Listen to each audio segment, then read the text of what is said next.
Bonjour et bienvenue à la série Un objet, deux regards, le site Cartier-Roberval et ses collections. Cette série de rencontres de spécialistes vous est proposée par l'Unité mixte de recherche Capital et Patrimoine avec l'objectif de partager largement les connaissances sur les formidables collections du site Cartier-Roberval. La série a été conçue et scénarisée par Habib Saïdi, professeur au département des sciences historiques de l'Université Laval. Notre discussion d'aujourd'hui va traiter d'un objet différent, le sol comme objet, comme archive naturelle et culturelle. Pour les archéologues et les historiens, le sol constitue une mémoire à explorer, puisqu'il raconte à la fois l'histoire de la Terre et l'histoire des hommes et des femmes qui l'ont foulé. Alors, que révèle le sol du site Cartier-Roberval? Qu'en disent nos deux invités? L'une est géoarchéologue et l'autre est une fine connaisseure des sols forestiers. Et toutes les deux sont professeurs à l'Université Laval. Alors, je m'appelle Françoise Guénette et j'ai le plaisir de vous présenter maintenant Madame Najat Berry et Madame Evelyne Tifo. Madame Berry, d'abord, bonjour à vous. Bonjour. Bonjour, merci beaucoup d'être là. Alors, je rappelle que vous êtes professeur titulaire au département de géographie et chercheur au Centre d'études nordiques de l'Université Laval, que vous avez dirigé d'ailleurs entre 2012 et 2018.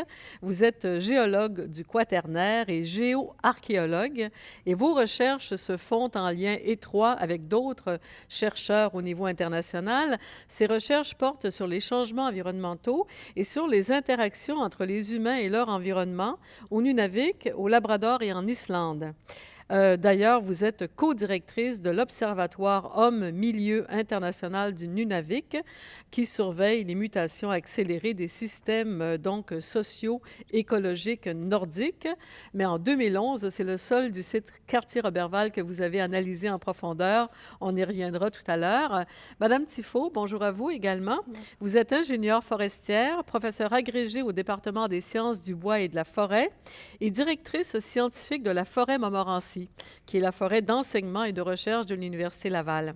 Vos travaux de recherche, qui portent entre autres sur le rôle de la foresterie dans la lutte au changement climatique, se distinguent par l'intégration des aspects d'écologie, d'aménagement forestier, de développement des produits forestiers et des politiques publiques pour optimiser justement le potentiel des forêts boréales à l'atténuation des changements climatiques. Bref, les sols forestiers n'ont plus aucun secret pour vous. Pourriez-vous nous en dire un peu plus sur ce que vous faites comme recherche, vos domaines d'expertise, mais aussi vos liens avec le site Cartier-Roberval?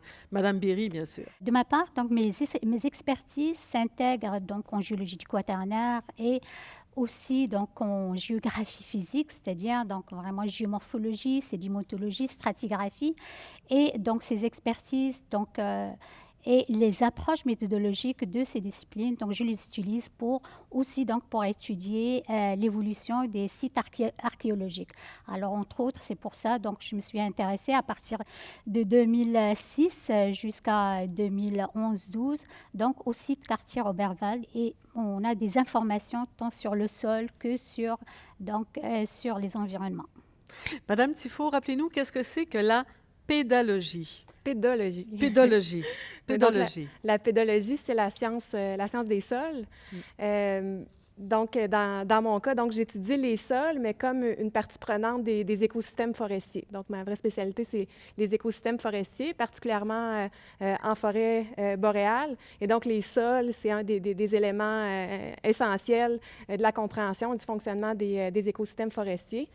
Et l'aménagement que l'humain fait du territoire forestier implique évidemment là, les sols, l'étude des sols, les effets négatifs, quelquefois positifs qu'on peut avoir sur les sols, puis la façon que les sols vont influencer nos propres pratiques. Voilà. Je suis surtout spécialiste de la forêt boréale, sauf que la région de Québec, mais on est à la porte de ce grand biome boréal là, qui se situe juste au nord. Parce qu'ici, la forêt, c'est la forêt tempérée, c'est ça? Oui, on est à la limite de la forêt tempérée. En montant juste quelques kilomètres au nord de Québec, on rentre dans la forêt mixte puis dans la forêt boréale. Donc, avant le passage de Cartier-Roberval, quelles étaient les caractéristiques physiques du sol? Madame Tifo, de quoi était-il composé, ce sol? Mais en fait, quand on veut parler des sols, il faut remonter loin dans le temps. Donc, si on veut raconter l'histoire des sols du parc Cartier-Roberval, il faut remonter à presque 1 milliard d'années parce que la ville de Québec est située à la jonction de 3 grandes formations géologiques. Donc, c'est un lieu assez unique, en fait, au Québec. On a cette jonction-là du bouclier canadien, donc qui sont faites des roches parmi les plus vieilles au monde, qui ont presque 1 milliard d'années.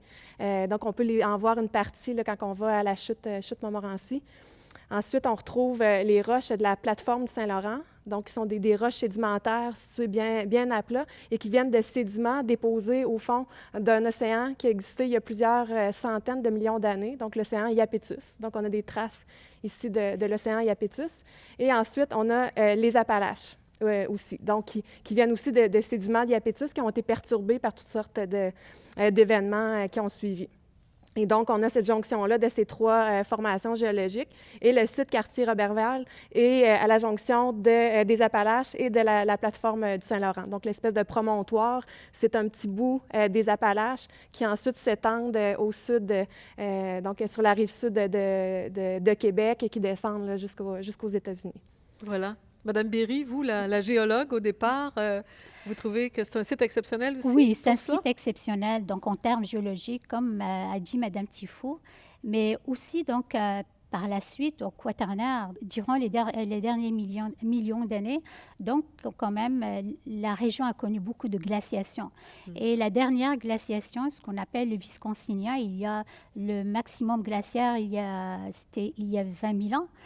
Et donc, il couvrait vraiment toute la région jusqu'au donc l'État de New York, donc même jusqu'à New York. Et à partir donc 15 000, donc on commence à voir le retrait donc du glacier dans la région de Québec. Et suite à ce retrait, donc comme le continent était encore vraiment comprimé sous le poids du glacier. Donc, la mer de Champlain a envahi la région. Et une fois que c'est allégé, donc ce continent commence à vraiment être soulevé graduellement. Et à la place de la mer de Champlain, donc, on a eu le lac Lampsiliis. Et c'est sur vraiment ces dépôts du lac Lampsiliis qu'on a le site Cartier-Roberval. Voilà, donc une très longue histoire. Est-ce que ça donne, entre autres, une végétation qui ressemble à celle qu'on trouve dans une grande région autour d'ici? Mais en fait, l'histoire de la végétation, donc suite au retrait du glacier, on était dans un climat relativement froid à cause de la présence de la masse glaciaire. On a retrouvé ici, dans le coin de Québec, une végétation très boréale ou presque ressemblant à de la toundra. Donc, c'est ça les traces les plus vieilles. Mais très rapidement, on a une végétation feuillue, luxuriante, le fameux érable, l'érable à sucre a dominé le territoire ici de la ville de Québec et aussi vers le sud. Donc, on peut imaginer, là, il y a quelques milliers d'années, peut-être il y a 4 000 ans, 5 000 ans, il y avait des magnifiques érablières avec des espèces compagnes comme le chêne rouge, la pruche, le tilleul. Et donc, on avait ces belles grandes forêts feuillues luxuriantes qui s'établissaient et qui enrichissaient le sol avec leur litière. Leur litière facile à décomposer et donc riche en éléments nutritifs là, qui est venu enrichir le sol et tranquillement former les sols. Vers au milieu du 16e siècle, toute cette nature très, très riche, alors que les Européens arrivent, elle a déjà montré toutes ses capacités, ses possibilités, c'est ça? Oui, bien c'est ça. C'est une forêt luxuriante et qui reposait sur des sols particulièrement riches, là, donc qui ne présentaient pas de contraintes particulières, des sols bien drainés, riches, qui devaient offrir des possibilités là, pour les communautés qui habitaient le territoire avant l'arrivée des colons européens. Donc, des sols c'est ça, bien drainés, grande fertilité, là, qui supportaient cette forêt luxuriante et extrêmement diversifiée, donc qui devait regorger de ressources pour faire vivre là, les communautés qui y habitaient. Les Autochtones étaient là avant. Donc là, puis même en termes géoarchéologiques, parce que je voudrais revenir sur ce point-là, de point de vue géoarchéologique dans la région, donc vraiment dans la région de Québec, il y a plusieurs sites qui ont été identifiés déjà vraiment qui datent de 9000 ans, alors qui se trouvaient sur des îles à l'époque où c'est la mer baissée. Alors, tant sur le sud du Saint-Laurent que au nord. Donc, il y avait des sites qui ont été identifiés, étudiés, puis même datés à 9000 ans, 9500. Alors, donc, la présence autochtone a été attiré tant vraiment, puis ce qui est normal, parce qu'il offre, cette région offrait toutes les caractéristiques pour des établissements humains. Donc, en termes forestiers, mais aussi pour la chasse et la pêche, parce qu'on est au niveau d'un détroit où il y a vraiment une richesse exceptionnelle, soit vraiment des sources, en termes d'oiseaux, mais aussi de poissons, les phoques, etc. C'est les vestiges, puis les études géomorphologiques ont démontré que c'est un site vraiment très, très riche au niveau du détroit de Québec. Alors, depuis déjà, vraiment, c'est vraiment cette période où la mer de Champlain baissait pour vraiment devenir un lac, donc c'était déjà riche, donc il attirait des établissements humains. Donc, la couverture végétale était à peu près partout, sauf sur quelques arêtes rocheuses, des parois, des falaises. Mais quand, par exemple, le quartier Roberval sont arrivés, c'était la forêt, le fleuve, la rivière, mais la forêt. Exactement. Donc, ces immenses forêts-là avec des espèces comme le pin blanc, le chêne rouge, donc qui étaient assez abondantes à cette époque-là, là, sur des sites où ce que le sol était plus mince. Et c'est probablement des espèces qui ont marqué les colons qui sont arrivés ici, parce que très rapidement, ces espèces-là, ils ont été exploités là, pour les besoins humains, pour la construction navale et autres. Et donc, c'est pour ça qu'on en retrouve très peu de nos jours là, de ces espèces-là là, qui devaient être plus abondantes à cette époque-là, là, avant l'arrivée des colons. Alors, les colons ont été là pendant 2 ans à peine, 1541 à 1543. De quelle façon ces 2 années d'occupation ont-elles modifié le sol? Carrément. Comment on peut évaluer ça, Madame Berry? Oui, le fait que, donc, au niveau du promontoire, donc, il y avait une forêt. Donc, avant de s'établir, c'est sûr, il y avait donc la coupe de bois. Donc, il faut vraiment défraîchir le territoire avant de s'installer. Et comme il venait d'arriver, il faut quand même construire des bâtiments assez rapidement. Alors, donc, ils se mettaient au travail assez rapidement. Donc, après le défrichement, donc, il fallait niveler aussi le terrain. Donc, là où il y avait vraiment des dépressions, il faut les remplir. Là où il y a, par exemple, des monticules, il faut les raser pour niveler avant de construire. Alors, quand même, ils étaient ils étaient assez nombreux. Le site n'est pas très, très grand. Donc, le surpiétinement a joué un rôle important, donc avec le matériel de construction, le surpiétinement, puis en plus toutes les activités qui se faisaient à l'époque, donc les restes vont vraiment s'infiltrer dans le sol. C'est donc ces particules qui vont s'infiltrer, donc on les retrouve par la suite. Et ils vont témoigner les activités puis, qui ont été pratiquées sur place, même donc ce qu'ils mangeaient à l'époque. Donc, on pourrait les retrouver parce qu'il y a de la nourriture ou certaines espèces qui ont été apportées de l'Europe, mais il y a d'autres espèces aussi. Donc, ils ont fait du jardinage. Donc, on a retrouvé aussi des restes dans le sol. Donc, le sol, en réalité, ça devient aussi une mémoire humaine qui va raconter l'histoire de ce site. Mais en même temps, est-ce qu'il n'y a pas un processus dynamique dans tout ça, dans la mesure où la végétation existante, à ce moment-là, influence les activités humaines? C'est-à-dire que les humains utilisent le sol, mais le sol modifie ce que les humains peuvent en faire. Oui, mais quand on regarde le paysage actuel de la région de Québec ou autour, on voit que l'occupation humaine est vraiment influencée par la répartition des sols. Donc, les sols très, très riches sont utilisés pour l'agriculture. Les sols de fertilité moins grande sont d'utilisation forestière. Et donc, on voit comment que les sols viennent influencer la façon que l'humain va occuper le territoire. Et en même temps, l'humain, par son occupation, va venir modifier les sols. Donc, on est dans un équilibre dynamique là, entre les sols et l'humain. C'est vraiment une relation, un écosystème, exact. En fait. Vous dites, Madame Berry, c'est votre expression également, on l'a reprise, archive culturelle que ce sol. Qu'est-ce que ça veut dire exactement, ce concept d'archive culturelle, le sol comme une archive? Oui, tout à fait. Donc, le sol, en réalité, si l'arrivée avant qu'il soit utilisé par l'humain, donc, et il est formé donc par divers facteurs donc naturels, mais quand l'humain arrive, donc il va vraiment influencer puis modifier l'évolution vraiment de ce sol-là. Et parce que donc il va être enrichi par exemple par des restes végétaux ou des restes ou par la compaction, donc il va être modifié. Alors dans ce cas-là, ça dépend vraiment de la culture donc la culture des habitants qui vont occuper ce site.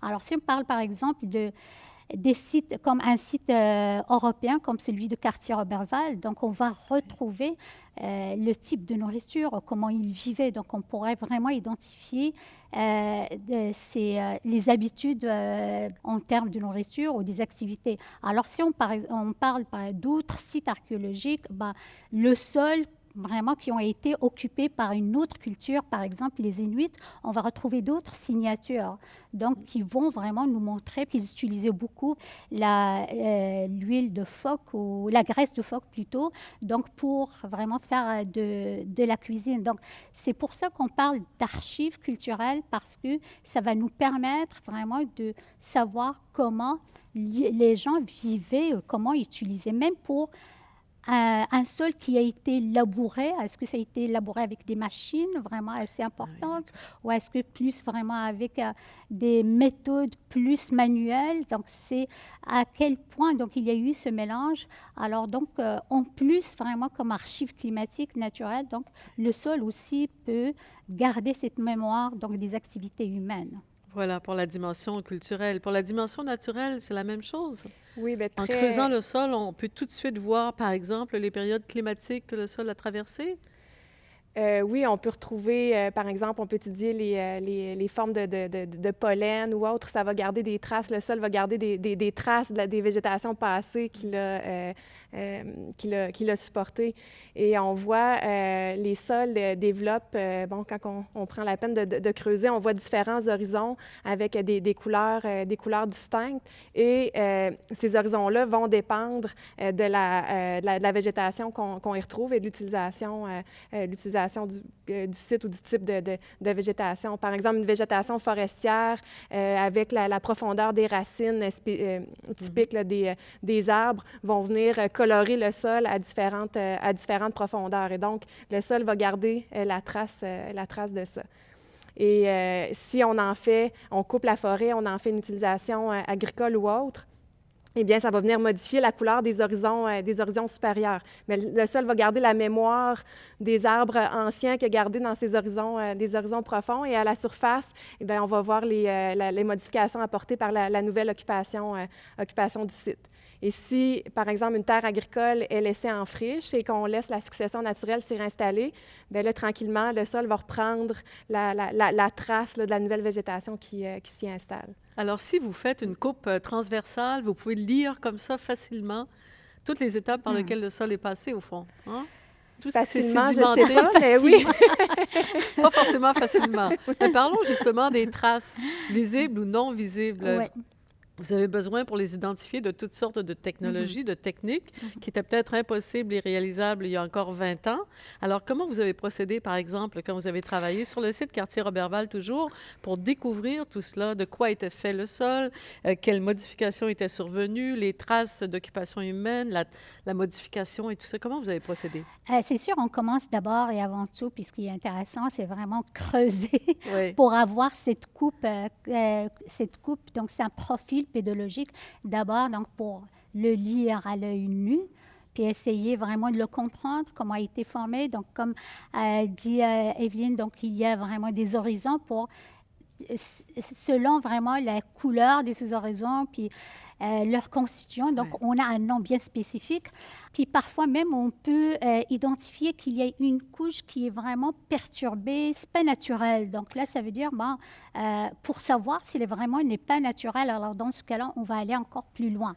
Alors, on va faire d'autres types d'analyses de laboratoire. On prend des échantillons, outre que la granulométrie, donc on fait de la géochimie pour savoir vraiment est-ce que cette couche a été donc imprégné ou est-ce qu'il y a d'autres éléments qui ont été ajoutés? Alors, en géoarchéologie, entre autres, on utilise une technique, c'est la micromorphologie des sols. Donc, on fait des lames minces et ces lames minces, c'est épaisse à peine de 30 micromètres. Puis, on l'observe au microscope pour voir vraiment à l'échelle microscopique qu'est-ce qu'on a vraiment comme artefact, écofact, et comme c'est l'évolution naturelle même du sol.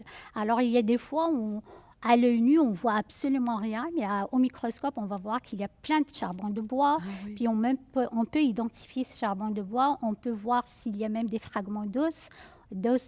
Par exemple, ça peut être des ossements des oiseaux ou d'autres. Même si un sol a été piétiné, ou même c'est comme on l'a identifié aussi sur le site de Cartier-Roberval. Donc, il y a des endroits où on a trouvé de l'argile qui est verdâtre, orangée, qui n'a rien à voir avec, le site lui-même. Oui. Donc, ça veut dire qu'elle provenait d'ailleurs. Donc, entre autres, on a défini, il y a de l'argile qui provenait vraiment du site lui-même parce que rougeâtre. Puis, on a fait des analyses chimiques qui nous ont permis quand même d'identifier cette argile qui est locale. Mais il y a une autre argile qui est verdâtre, orangée, qui, de point de vue signature chimique, ça n'a rien à voir avec vraiment le site lui-même. Donc, ça provient d'ailleurs. Ça provient d'ailleurs, puis entre autres, donc, ça pourrait provenir sur des rives de la rivière, de Cap-Rouge. Donc, du site donc, d'en bas. parce qu'il fallait vraiment construire ces murets, puis il faut utiliser donc de l'argile pour vraiment tenir dans les blocs qui forment les murets. Donc, on utilise plusieurs techniques vraiment pour aller encore plus loin. On utilise aussi ce qu'on appelle l'archéobotanique pour savoir quelles sont les graines qui se trouvaient, pour savoir qu'est-ce qu'ils mangeaient à l'époque. Donc, on utilise, ça a été aussi utilisé ce qu'on appelle la phytolite. En réalité, c'est ça. Vraiment des restes végétaux, mais silicifiés. Ça veut dire tout peut être décomposé, mais ces restes silicifiés persistent, puis on les trouve beaucoup, par exemple, dans les cendres. Et ça montre que, par exemple, il y avait des céréales qui ont été, en réalité, faisaient partie de la nourriture des gens qui ont occupé le site. Alors, toutes ces techniques et méthodes ont été utilisées en réalité pour documenter le site Cartier-Roberval. Il fallait manger, donc il fallait vraiment utiliser le milieu, le site. Oui. Mais par exemple, prenons l'exemple des grains. Est-ce que ces examens au microscope et tout, vous donnent l'origine de ces grains? Est-ce que vous pouvez penser que ce soit des grains cultivés ici ou des grains apportés d'Europe?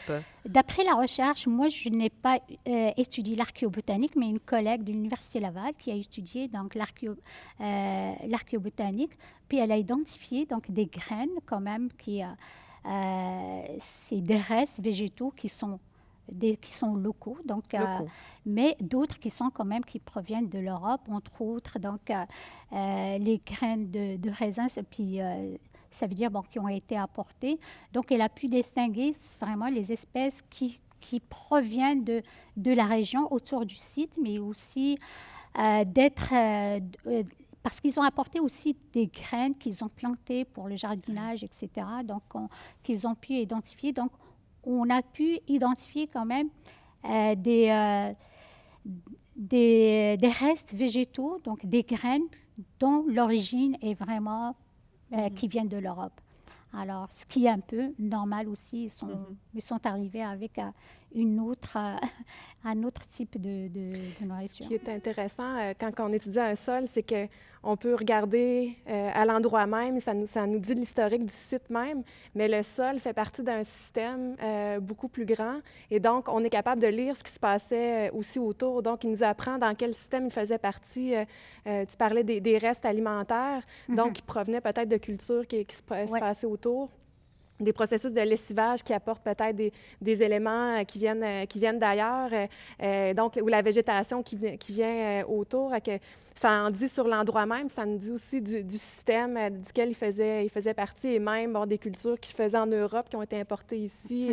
Et donc, c'est une archive d'un endroit précis, mais aussi d'un système, d'un territoire et d'une époque. Parce que l'endroit n'est pas isolé du reste du territoire et est aussi un lieu d'échange, au fond. Hein? Exact, De la même exact. Et façon le que c'était sol, déjà un lieu de rencontre pour Autochtones, c'est un lieu d'échange de toutes sortes. Parce que la végétation, puis est-ce que les Européens, d'après ce qu'on en sait, ont apporté ici d'autres espèces végétales, d'autres espèces d'arbres, par exemple? Oui, on a quelques traces là, d'espèces qui ont été importées d'Europe, surtout des espèces herbacées et arbustives et floristiques. La Ville de Québec est réputée là, pour contenir de ces espèces-là qu'on ne trouve pas ailleurs en Amérique du Nord et donc qui viennent là, de l'influence des colons, notamment des espèces qu'on utilisait en pharmaceutique européenne spécifique. Là. C'est ça. Est-ce qu'on peut penser qu'il y en avait aussi au site quartier Oui, Roberval? puis c'est ça ce qui a été aussi identifié. Il y a des espèces qui sont vraiment apportées volontairement parce que on sait qu'on va en manger, on a besoin, puis on va pouvoir les planter, etc. Mais il y a aussi donc ce qu'on appelle des espèces exotiques accidentellement qui sont venues. Donc ça veut dire les graines ou les restes, bon, ils sont restés se coller sur les chaussures ou par exemple donc coller ou se trouver dans les navires et tout ça. Puis là, ils se retrouvent. Puis là, parfois, donc, ce sont exotiques s'ils ne peuvent pas vraiment, ils peuvent pas croître vraiment dans le milieu. Mais quand même, on a trouvé des restes. Oui. Madame Tifo?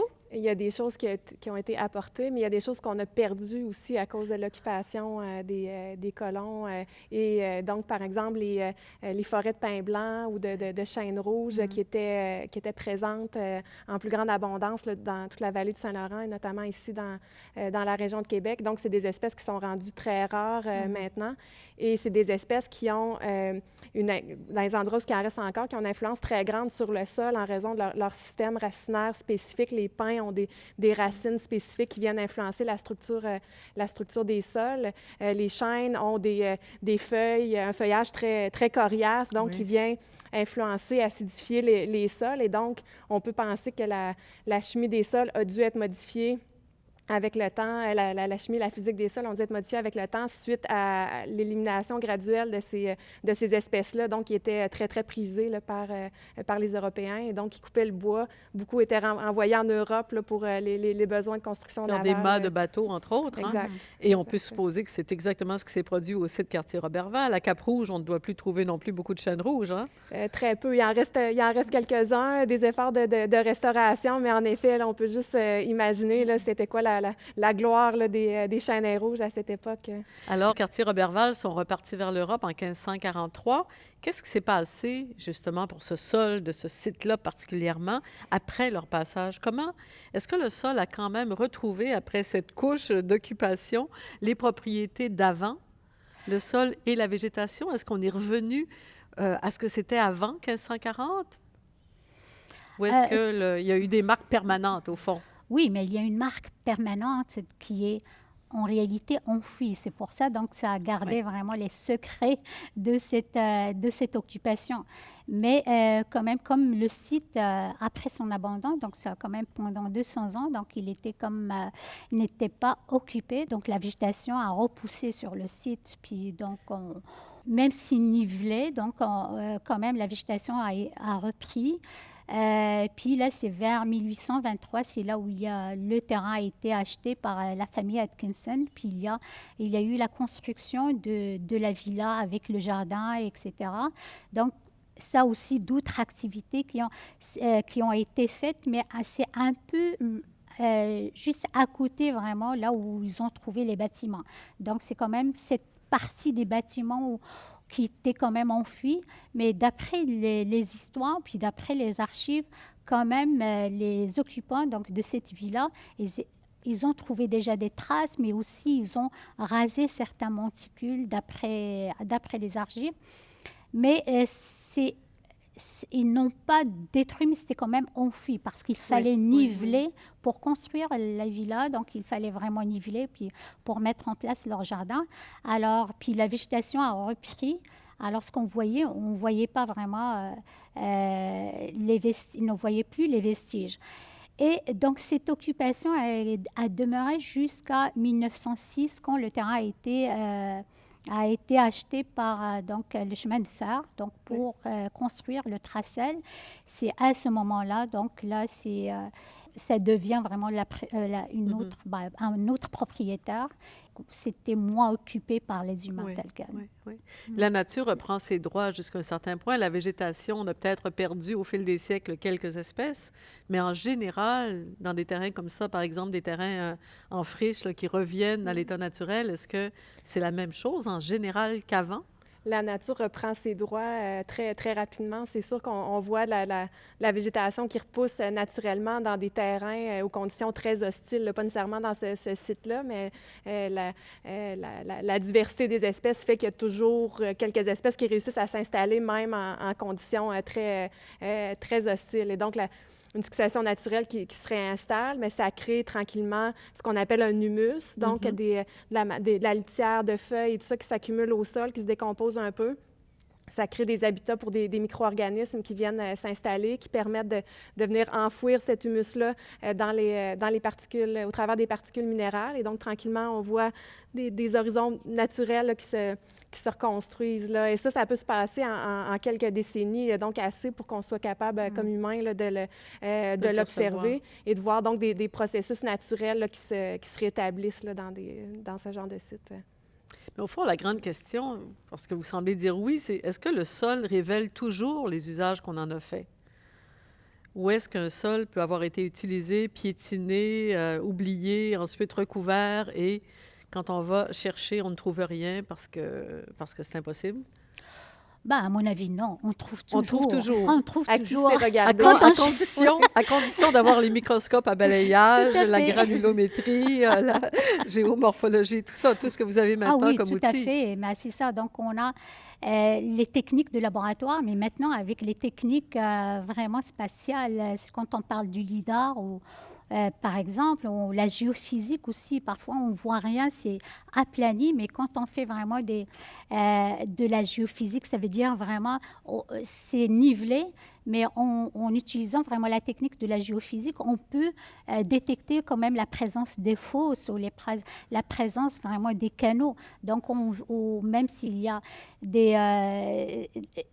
des trous qui ont été comblés, donc on peut détecter ça. Donc, il y a plusieurs techniques. C'est le site qui va nous dire quelles sont les techniques à utiliser. Donc, par exemple, la géophysique pour Cartier-Roberval, ça n'a pas donné vraiment des résultats probants parce que, donc, en plus, la végétation, donc c'était quand même, le site, les roches étaient quand même similaires partout, mais dans certains sites, oui, on a pu trouver quand même plusieurs traces, même si elles ne sont pas visibles à l'œil nu.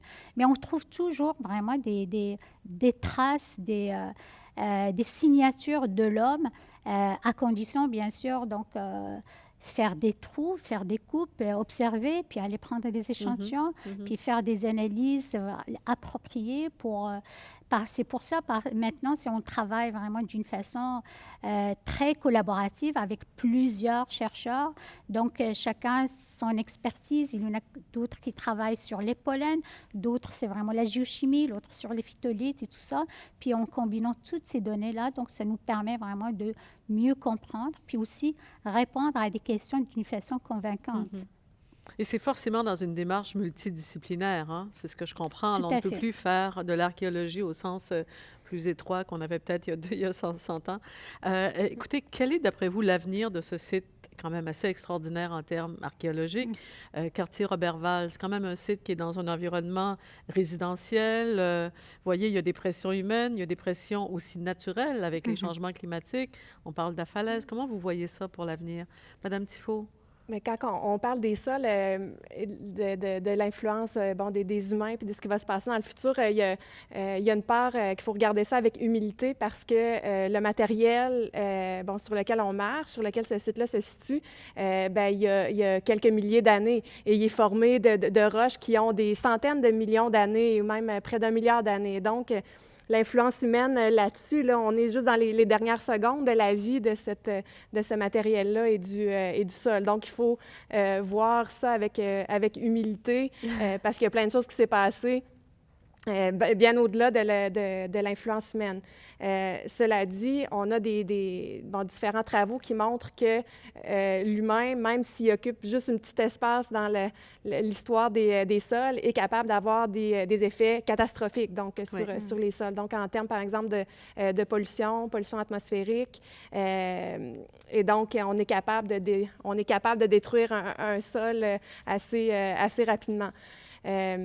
Et donc, il faut avoir ça en tête. Et là, si on rentre l'effet des changements climatiques, on a des signes que ça influence la végétation, évidemment, et ça influence les processus du sol. Et donc, des organismes qui étaient capables de survivre très bien dans les derniers siècles dans les sols, en équilibre avec le climat, subissent des changements de régime de température, de précipitation qui dépassent leur capacité à s'adapter. Donc, on peut penser que c'est des choses qui peuvent arriver aussi pour les sols de quartiers Donc, il y a des menaces réelles, naturelles. Madame Berry? Oui, mais il y a aussi d'autres types de menaces. En plus, c'est que le sol est aussi, donc on peut le perdre mécaniquement, donc avec l'érosion qui est en cours à cause des changements climatiques. Alors, le fait que pendant l'hiver, on avait quand même des journées où il faisait 3 degrés, 4 degrés en hiver, en janvier, février. Alors, ces redoux-là, donc avec le gel et dégel, puis donc on sait que le promontoire est formé par quand même des schistes calcaires qui sont friables. Et sur ce promontoire, donc il y a un sol, puis le fait qu'il s'effrite, il y a aussi ce départ cette perte de sol qui est en réalité une archive culturelle et naturelle. Alors ça, c'est encore une fois, donc c'est réfléchir ensemble comment vraiment préserver ce sol qui est une archive qui contient en plus les artefacts et il contient aussi les écofacts. Alors ça aussi, c'est une menace réelle. Pour l'instant, donc quartier Roberval a été préservé des impacts humains. Donc là, parce que donc on l'a préservé, donc il va y avoir des visites, mais contrôlées. Mais le climat quand même joue un rôle important. Donc toute la partie, l'extrémité sud-ouest est quand même très menacée à cause de cette érosion vraiment mécanique. Voilà. Oui, Madame Tifo. Je voudrais juste rajouter qu'on se rend compte de plus en plus dans le contexte des changements globaux que les sols, c'est plus que l'endroit où nous marchons. C'est aussi, c'est sûr que ça fournit pour l'agriculture et le support aux forêts, mais on devrait le voir comme un allié essentiel à la résilience des populations humaines, là, donc en termes de séquestration de carbone et de soutien à des végétations qui vont nous permettre de lutter contre les changements climatiques, de s'y adapter. Et donc, ils sont menacés par les changements climatiques, mais peuvent être un allié dans la lutte et l'adaptation aussi. Voilà, alors on souhaite que tout cela évolue mieux, hein, et que ces craintes-là ne s'avèrent pas finalement. Merci beaucoup de nous avoir permis de comprendre un peu mieux le sol, comment ce sol est formé, s'est formé, a évolué et continue de contenir cette mémoire formidable. Merci Madame Tifo, merci Madame Berry. Merci à vous.